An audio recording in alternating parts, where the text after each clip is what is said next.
A mother is a son's first true love. A son, especially that first son, is a mother's last true love. That was actor Denzel Washington shedding tears on the Stephen Colbert's Late Show, a perfect example of the unbreakable and so emotional bond between a mother and her son, no matter his status. It all starts with us. Hello and welcome to Our Voices. I am Anastasie Tudiesh, and joining me are my colleagues Simine Shiekoye, and back to the table is Ginny Niwa. Oriani Tangishaka is out today. So this week we will explore the bond between a mother and her son, because in that dynamic lies the building up or the breaking down of a man, thus half of the society. We will also discuss how mothers can help their sons become accomplished individuals and what negative attributes we need to be more aware of. This topic, ladies, as you know, is close to my heart. Proud mother of two amazing sons here, as it is to my co-hosts who happen to be mothers of boys too. Hi. Hello, Hi. hello. So we all are mothers of boys, but the ages and the contexts vary. So my two babies are adults now, and I raised them as a single mom, workaholic in France. And Oriane and her spouse are enjoying three amazing future young men. Yes. You, Seminish, and your husband are raising the sweetest 5 years old. Yes. And Miss Future Jeannie, man. future man, and Miss Jeannie here is a single mom too, happy too, because I was very happy as a single mom as well. And out of the three teenagers that you are raising, two are boys. So very different experiences of motherhood, and there are so many out there. I still want to know, ladies, what is it to you to raise someone of the opposite genre, of the opposite sex? What did it bring you? What did it teach you? For me, first of all, being a mother by itself is discovering a whole new version of yourself that you never knew existed in you, right? The wisdom, Indeed. the care, the amount of love we give, it's like it's coming from another planet. Now, being a mother of a boy, multiply that by 10. I mean, growing up, I only had a sister. I went to all-girls school. I don't have a brother. The only man I know close to me was my father. Of course, except when I see my uncles. You're exploring a new continent. Yes, so when I had my son, every milestone was a new learning opportunity for me. With my sister, we can sit in a corner, we can play with our stuffies or toys, not running around for hours. But with my son, I'm telling you, he doesn't care about stuffies. He wants to run, he wants to explore, he wants to climb, he wants to break stuff, and I'm on constantly making rules. So, my son, as you saw him, he's still young, he's 5, as you said, and, I don't know what kind of teenager or adult he will become. Hopefully, I'll raise him to be the best version of himself. But right now, he's helping me being this strong, more confident mom who's constantly setting boundaries, of course, for his safety, because I love him so much. Yes. What about you, Judy? So I totally agree with, we are raising future men, right? And, just to touch on that, when I came in this country, I wish there was a saying that I knew sooner, which is, if you want to know, how a man would treat you, look at the relationship they have with their mother. So yes, let's. But without even knowing that proverb, that's how we try to be. Yeah. So yeah, let's look at the importance of being a mother. Yes. Yeah. So like you say, I have one girl, two boys, so I can see the difference. The girl is very, it's easier to connect. We share the same thing. Oh, my hair, oh, this or that. Very easy. I feel like the boys, they're very into themselves. And I'm sure, with our guests, we'll explore how to break that shell. And you mentioned earlier the rules, and I feel like I'm the ruler. I mommy but I want to know how to connect, break the shell. You know, You boys. make an effort to connect with the boys than you make you it's do not. with I feel like it's not very natural. I feel like they don't connect. You know, it's an opposite genre. So yeah, I can wait to take notes today. me I either. think we all will. Well, for me, I have a feeling that it's a little too late because they are adults, but I can always reflect on what I've done and share Being it a with other mother, people. that's a job that never It never ends. stops, So right? even though they are That adults, is true. yes. So as for me, there would be so much to say, but I will stick to three things. So the first one would be I was really surprised at how sensitive, fragile, and sweet boys can be. It was a total surprise to me. What also struck me is how different one boy can be from another. You have two boys, so you know that. And so along with the urban legend that men are all the same, boys are not the same. So men are not. Number three is how different they are from us women. They really think differently. They have a different approach of life. And watching my sons grow, turn into men, has completely shifted my perception of men, and has helped me understand how society shape boys into men, to the point where I really, no, I'm really serious. I really think that women should have boys first, then get married. Well, It would be a game changer in the relationship, if you ask me. Really.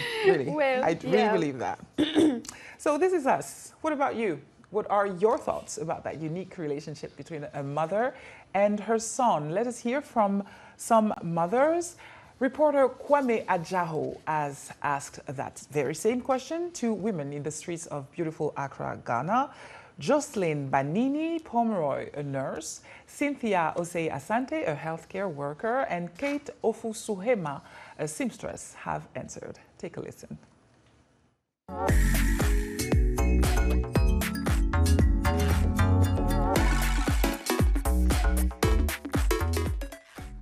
I think it's a blessing to me, because being with 4 boys, oh, who are you to come to my house and fight with me? No, you don't have that size. No, there is no way you can come to my house. If you come to my house and you misbehave with my boys, you won't go scot-free. Trust me. So I really love them. I enjoy being with them. It's a good blessing. Let me do this advice. Please, if God bless you with boys or girls, don't regret saying that, why do God give me boys? It's a blessing. Also, it's the way you are going to train them. Because Bible says you train up the child the way he should go. And when he is old, he will not depart from it. Very, very difficult and terrible being with boys. And at times, too, yeah, you feel happy. They are jovial, and then at times, how they cry, the way they even start, they are fighting and everything. Separating them is not easy. I've never regret giving birth to boys at all, because they really, besides they're troublesome, they make me enjoy. They really make, at times, my day happy. When I'm sad, they'll come to, oh, mommy, what's wrong with you? Mommy, then one will start saying that, mommy, in the future, I'll buy you this and the other, I'll buy you this. And so with that, it just calms my nerves, and then at times I'm happy. So compare the negative to the positive side, I would say that the positive side is perfect than the negative side, giving birth to boys. If I would have chance, I would have even give another birth to boys again. Me being a mother of 4 boys, in addition of my husband being 5, is not easy. Well, you know how boys are. The way they are, no, is not easy. How they play, you know, how they eat. At times they don't help me in making things at home, you know. Well, but it's all by the grace of God. I've been managing. They've been helping me small, you know. So, well, I don't even know how to say, but well, it's all by the grace of God. Thank you so much, Kwame Ajoy, for strolling the streets of Accra, Ghana for us. And of course, having children is a blessing, and being a mother of boys, it may not be easy, but you can never be bored. Back to Washington, D.C. Our first guest, Osato Egonmwan, a licensed independent clinical social worker based in Richmond, Virginia. A trained therapist, Osato uses trauma work, counseling techniques, taking sessions, among other tools to help young working people and adults from immigrant backgrounds. Thank you so much for being with us, Osato. Thank you for having me. It's a pleasure. It's a pleasure to have you. And let's start with our first question. So from clinical point of view, do mothers of sons bond differently from mothers of daughters? Yeah, so on a clinical level, there's not much difference. It's really based on the individual experience. It's based on culture. It's based on religion and socioeconomic status. But what we do know is there are different stages in which boys go through. They're really, really important, right? There is trust, there's autonomy, there is, identity versus role confusion, in which if boys are not going through each stage and completing them in a way where they're gaining mastery, then it's going to impact them in adulthood. It's going to impact their romantic partnerships. It's going to impact them at work and so forth. Yeah. I have a very simple question. Like she said, it no easy. So how can a woman be a good mother? It honestly starts with self-awareness and reflection, right? So reflecting on your life experiences, on your history, trauma, generational trauma, right? And how that impacts your role as their mother, right? It includes being open and accepting, listening to understand versus listening to respond, because there is a difference there, right? You should be bonding with your son through interest, right? Because the research says boys bond through physical activity, through movement. Right? That's the way they will get to know you. That's the way they'll feel comfortable enough talking to you about certain things, right? Try to support them in their goals. If your son wants to be a soccer player, you really want to make sure that, it's something that they're interested in, that they have a goal, right? And they can commit to it, right? Help them build their strengths and help them build their skills and so forth. So I have two little questions, but I would like to start with, could you break down for us the three main developmental stages of a boy, and how mothers can better support them at each stage? Yes, of course. Three mains. Three mains. So the first one I already started mentioning, which is trust versus mistrust. This starts at a very, very early age. So from birth up to 6 years of age. And in this stage, sons are trying to figure out, can I trust you as a mom? Can I trust you to meet my needs? Are you someone I should be suspicious of? Right? So when we see babies crying, I see this a lot in African cultures. I hear parents say, leave him alone. I don't want him to become needy, so let him cry and cry. That is not something you should be doing. You need to have a balance, right? Of where you're able to say, I'm gonna let him cry for a little bit, but not every day, right? Because he's gonna start thinking, I can't trust you. And then when he grows up, he's gonna be mistrustful of other people, and he's not gonna feel comfortable asking for what he needs, because as a baby, as a child, mother was not there. Right? Okay. Yes, so a lot of balancing for parents, especially mothers. The second stage is called autonomy versus guilt versus shame. In this particular stage, boys are learning how to make decisions for themselves, right? But they're also gaining confidence in doing so, right? This is a time to reassure your child that they're doing well, right? This is a time to provide them with opportunities to, pick their favorite toys, pick what they want to eat for dinner, let them dress themselves. Even if it's not the best, still let them dress themselves, right? And just reassure them. I do want to make a point that there's a difference between feedback versus excessive criticism, right? As parents, yes, feedback is very adaptive, right? Basically, you're saying, how can we do this better? Versus excessive criticism, you're saying there's personal failure, characteristic failure, and that's something that should never be the intention, right? And the last one is identity versus role confusion. With identity, this is mainly the teenage years, right? Young boys are trying to figure out who they are. They're asking the questions, who am I, right? What are my belief systems, right? What do I value? What are my goals in life? And they're looking at their male mentors and male figures, right? Because it's really important from the ages 6 up to 18.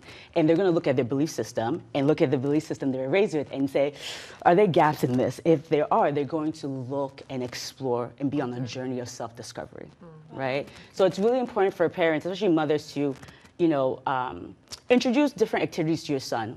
help them find what they're interested in. Right. And support them. Yeah, and support them, Through that. basically. Yes, of course, of course. And I'm already learning so much, you know. I wish I had met you sooner. I'm lucky. Yes, you my son are. is 5, so I'm already taking notes, you know, the difference between criticism and, you know, And feedback. feedback. And also the way they communicate. They communicate through movement, not... Those are important. I wish we had more time to discuss and to get into this even more, but we are going to continue the conversation, but it's time to part ways, Osato. Thank you so much for joining us, and of course, safe drive back to Richmond. Thank you. This is Our Voices. Thank you for tuning in, and today we are talking about the bond, as mysterious as it is, deep, the mother-son relationship. How is yours? Whether you are a mother or a son, how do you describe your relationship and how does it evolve? Let us know through our Facebook page, Instagram or X, always using the hashtag VOA Our Voices. We'll be right back, and stay with us.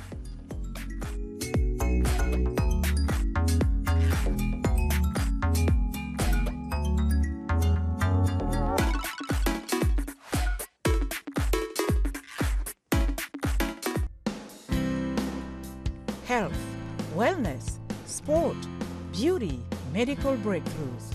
Healthy Living cares about your well-being. What are the main health concerns in Africa and around the world? Find out the latest on coronavirus.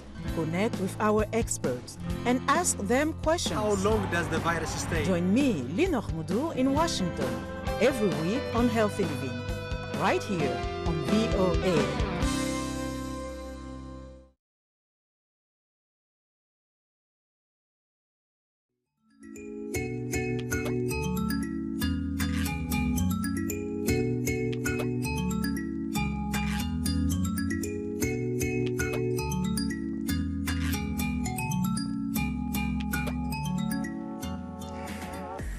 You are tuned into Our Voices. Welcome back. We are exploring the tools mothers can use to better support their son's growth. Thanks to our earlier guest, therapist guest on set, Osato Egonmwan, we have gathered some knowledge, right, ladies? Oh, yes, and I definitely. wish we could have gathered some more. A book can also be a good option. Our next guest's opus is called Raising Boys Who Do Better, a hopeful guide for a new generation. It is critically acclaimed. The reviews on Amazon are outstanding, and its author, Uju Asika, is live with us from London. Uju, hi. Hello.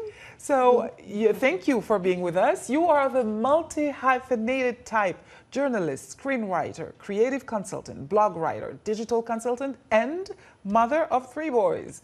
Needless to say, we're very happy you even found time for us. You've been writing about your experience as an urban black mom of boys for years on your blog called Babes Around Town. But what prompted you to write a book? Her 3rd book, by the way. Wow. Oh, What a woman. thank you. Thanks for that great introduction. I always feel like I sound a bit crazy with all these various things that I'm Well, doing. your name means abundance, so... It does, indeed. So what inspired the book? I had written 2 books before, which are really about raising children to be kinder, to be fairer, to be anti-racist, to create a better world for themselves. And so with my 3rd book, I was wondering, what should I write about? And the very first inspiration was after the murder of Sarah Everard. So there was a woman in the UK who was murdered by a man.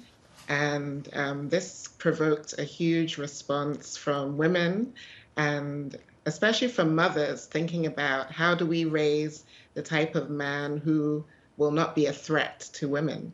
So that was the first spark of inspiration.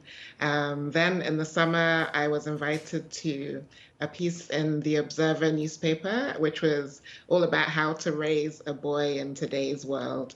And the response I got from my interview really kind of kickstarted my desire to write about this, because obviously I'm the mother of 2 boys and a stepson, so it means a lot to me. Miss Uju, I really want to touch on what you just said, how to raise a boy so the boy is not a threat doesn't become a threat to women. So how do we raise a boy so he becomes a good partner? Yes, so this is a very, very good question because I was listening to some of the earlier interviews and some of the earlier discussions talking about how mothers are often the ones who are responsible for the type of men we see in today's society.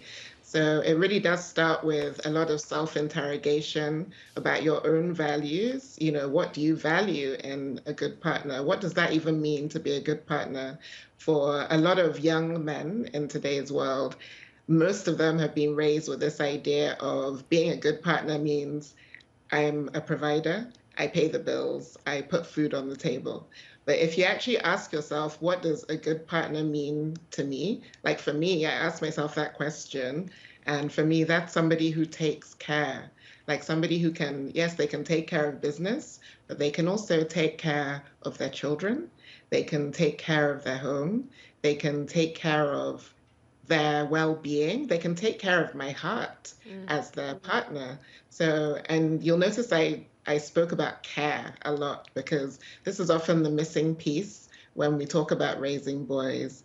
Today's show is, you know, the bond between mothers and sons. It's such a powerful bond, but very often we miss this conversation around care and how to raise caring men into the type of men that we want to see in society. Yeah, that is very interesting. And the title of your book is Raising Boys Who Do Better. And I see it also right behind you, the book. Why do you, exactly. So why do you believe boys need to do better? Do we fail them as parents or does a society? Yeah, so the title is really about boys doing better out in the world, but also doing better within themselves. And it's really an invitation for all of us. I feel like society, parents, teachers, you know, educators, caregivers, everybody can do better for the boys that we're raising. You know, we have failed them in many ways. We've left them out of conversations around equality and equity and what that means for boys. This century we're growing up in can be very confusing for boys in today's world. So it's really important for us, all of us, to, as a community, work together to think about what it means to shape a boy today. So for a man to care, does it mean that the mother has to care? Is that enough to be a caring husband? I don't think it's necessarily the only thing, but it's the most important thing. You know, when I was researching my book, the studies that I read showed that the most powerful thing that shapes a boy is that connection with his mother. So it's amazing that you had that interview with Denzel Washington because it's absolutely right. That core connection, and if you can stay connected through all of the tricky years, the difficult toddler experiences, the sort of troublesome teenagers, if you can keep that connection, that is the thing that's going to sort of support your son as he becomes a man. Awesome. Connection. We'll remember that. Thank you, Uju Asika. Thank you for being with us. You are the author of Raising Boys Who Do Better, a hopeful guide for a new generation. A piece readers have called empowering, eye-opening, impactful, a must-read. Let's end this show on a positive note. A mother-son relationship is critical in shaping a son's understanding of relationship and intimacy. A Zambian mother, Bwalia Musonda Soko, and her 27-year-old son, Madaliso, have developed an unbreakable bond, not only as close family, but successful business partners as well. Kathy Short's report from Lusaka, Zambia. From the time she first laid eyes on him, Bwalia Musonda Soko has always had a very close bond with her first son, Madaliso. She's a mother of 2 boys, and her relationship with Madaliso has now developed into a successful business partnership since 2019. He is my eldest, and naturally, you know, mothers and their sons, they have a natural bond, you know, right from the time they are born till now. 27-year-old Madaliso Soko is now running Spring Printing and Branding Company as managing director. I think most importantly, communication, clear communication. And we have honest, open conversations about the business, about life. So I think that's helped us. William Sonda Soko says initially her son Madaliso was not interested in business as his passion was soccer. Initially, my hesitation was that he was just coming from school and university, and so for most part, I was looking at him as being inexperienced, and I was thinking, should I use my son, or maybe we could employ somebody more experienced? William Sonda Soko and her son Madaliso say although they have challenges in navigating their business and personal lives, they enjoy each other's company and have seen their company grow from just a small startup to one of the leading branding and printing companies, providing marketing and consultancies with international organizations like the United Nations and employing more than 10 people. I think the responsibility he has taken and that I am so proud of is that he steps into the shoe when I'm not there for most part because I'm doing other things. He is driving the business forward, and I'm excited to see what it turns out to be when he takes over full time, because eventually I'm retiring. William Sonda Soko and Madaliso's close mother and son bond demonstrates that while there might be ups and downs, there are also many opportunities to learn and get closer and make it one of the best relationships one can ever have. We get to spend time just having conversations about the business, about life, and just learning from her experience. She molds us and she mentors us. So I enjoy that a lot. William Sonda Soko and Madaliso's close mother and son bond demonstrates that while there might be ups and downs, there are also many opportunities to learn and get closer and make it one of the best relationships one can ever have. Kathy Short, VOA, Lusaka, Zambia. Thank you, Kathy, for that beautiful report and very inspiring. I would see myself working with my sons, wouldn't you? Yes, definitely. That was Our Voices. Thank you for tuning in. We are because you are, thanks to our guests who kindly made time for us, therapist Osato Egonmwan, author Uju Asika, and to our formidable editorial and production team. Special thanks to my sons who inspired that show, and he inspired me daily. Basically, this episode is available for replay on the VOA website, voaafrica.com, or on our YouTube channel. Let's continue the conversation on our social media platforms, and let's meet again next week, same time, same